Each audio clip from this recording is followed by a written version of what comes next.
প্রিয় বন্ধুরা, নবীজি সাল্লাল্লাহু আলাইহি ওয়াসাল্লাম বলেছেন, শাম দেশের উপর আল্লাহর ফেরেশতারা ডানা বিছিয়ে রাখবেন। শাম দেশ বা সিরিয়া সম্পর্কে রাসূল সাল্লাল্লাহু আলাইহি ওয়াসাল্লাম 10টি ভয়ঙ্কর ভবিষ্যৎবাণী করছেন, যেগুলো খুব শীঘ্রই পূর্ণ হতে চলেছে। একদিন রাসূল সাল্লাল্লাহু আলাইহি ওয়াসাল্লাম স্বপ্নে দেখেছিলেন, শাম দেশের উপর একটি আলোক রশ্মি গিয়ে পড়ল, এবং সেটি কিসের আলোক রশ্মি ছিল? নবী সাল্লাল্লাহু আলাইহি ওয়াসাল্লাম কেনই বা শাম দেশকে মুসলিম উম্মাহর হৃৎপিণ্ড বলেছেন, আর কেনই বা শাম দেশ হবে হাসরের ময়দান? মুসলিম উম্মাহর কাছে মক্কা ও মদিনার পরে সবচেয়ে পবিত্র ও প্রিয় স্থান হলো শাম দেশ, কারণ রাসূল সাল্লাল্লাহু আলাইহি ওয়াসাল্লামের অনেক গুরুত্বপূর্ণ ভবিষ্যৎবাণী এই স্থানকেই ঘিরে রয়েছে। কোরআন ও হাদিসে উল্লেখিত শাম বলতে তখনকার সিরিয়া, জর্ডান, লেবানন এবং ঐতিহাসিক ফিলিস্তিন অঞ্চলকেই বোঝানো হতো। সেই সময়ে শামের বড় অংশ ছিল বর্তমানের সিরিয়ায়। এই জন্য সিরিয়াকে শামও বলা হয়।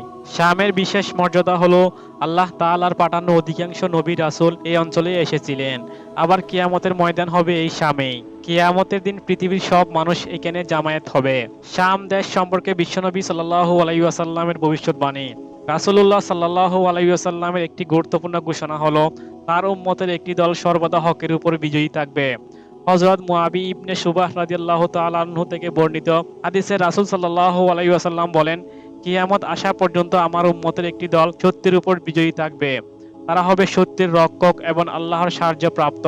অন্য একটি বর্ণনায় এসেছে, এই উম্মতের একটি দল কিয়ামত অবধি আল্লাহ তাআলার নির্দেশে সত্যের উপর দৃঢ় থাকবে।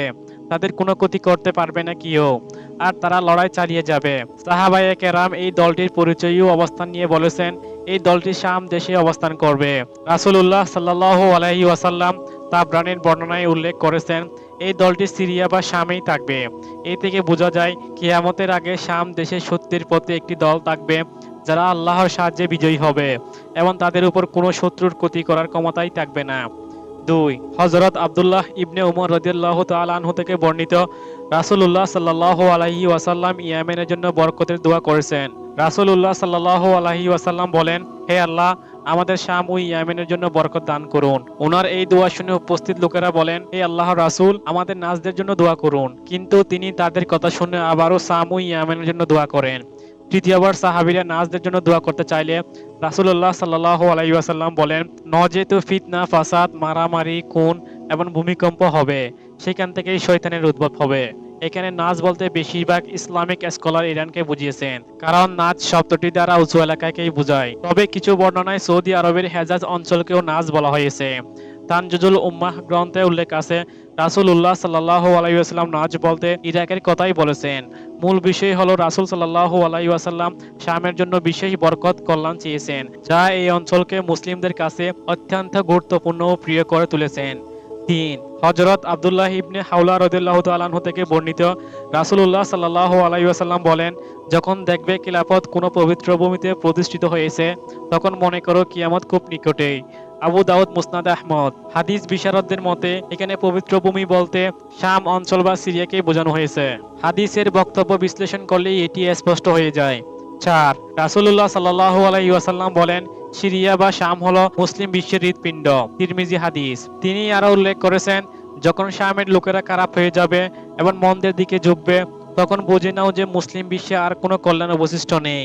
এই বক্তব্যে বোঝানো হয়েছে, শাম যেমন মুসলিম বিশ্বের জন্য হৃৎপিণ্ডের মতো গুরুত্বপূর্ণ, তেমনি এর অধিবাসীদের অবস্থাও গোটা মুসলিম সমাজের প্রতিফলন। শামবাসীর অবনতি মানে গোটা মুসলিম বিশ্বের দুরবস্থা। ৫. হযরত আবু হুরায়রা রাদিয়াল্লাহু তাআলা আনহু থেকে বর্ণিত, রাসূলুল্লাহ সাল্লাল্লাহু আলাইহি ওয়াসাল্লাম বলেছেন, এক সময় এমন হবে যখন পৃথিবী জুড়ে বড় বড় যুদ্ধ হবে। সেই সময় নৌ মুসলিমদের একটি দল আল্লাহর পক্ষে সত্যের জন্য সংগ্রাম করবে। তারা আধুনিক অস্ত্রশস্ত্র নিয়ে আল্লাহর দ্বীনের জন্য লড়াই করবে। ইবনে মাজাহ। এই হাদিসে বলা হয়েছে, চরম সংকট মুহূর্তে আল্লাহর বিশেষ সাহায্য আসবে, এবং সেই সাহায্য শাম দেশ, বিশেষত সিরিয়ার দামেস্ক শহর থেকেই শুরু হবে। ৬. হযরত নওয়াজ ইবনে সামান রাদিয়াল্লাহু তাআলা আনহু থেকে বর্ণিত, রাসূলুল্লাহ সাল্লাল্লাহু আলাইহি ওয়াসাল্লাম দাজ্জাল সম্পর্কে বিশদ আলোচনা করেন।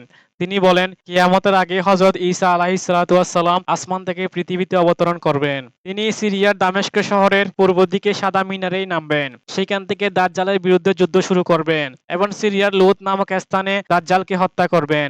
মুসলিম হাদিস। এই হাদিসটি স্পষ্টভাবে শাম বা সিরিয়ার গুরুত্ব তুলে ধরেছেন। এটি মুসলমানদের জন্য এক ঐতিহাসিক এবং তাৎপর্যময় স্থান। ৭. রাসূলুল্লাহ সাল্লাল্লাহু আলাইহি ওয়াসাল্লাম বলেন, কিয়ামতের আগে ইয়েমেনের হাজরামাউত এলাকায় আগ্নেয়গিরি দেখা দেবে এবং তার আগুন মানুষকে দাওয়া করবে। সাহাবায়ে কেরাম জানতে চাইলেন, ইয়া রাসূলুল্লাহ, তখন আমাদের করণীয় কি হবে? উত্তরে রাসূল সাল্লাল্লাহু আলাইহি ওয়াসাল্লাম বলেন, তোমরা শাম দেশে গিয়ে আশ্রয় নেবে। অন্য হাদিসে রাসূল সাল্লাল্লাহু আলাইহি ওয়াসাল্লাম উল্লেখ করেছেন, তখন সিরিয়া, ইয়েমেন এবং ইরাকে একসঙ্গে যুদ্ধ চলবে।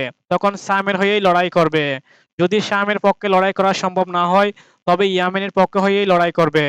৮. কিয়ামতের আগে যে আগ্নেয়গিরি অথবা যে আগুনের তাপ দেখা দিবে, সেই আগুন মানুষকে দাওয়া করতে থাকবে এবং মানুষকে দাওয়া করতে করতে একটা সময় এক জায়গায় একত্রিত করবে, আর সেটি হলো বর্তমান সিরিয়া।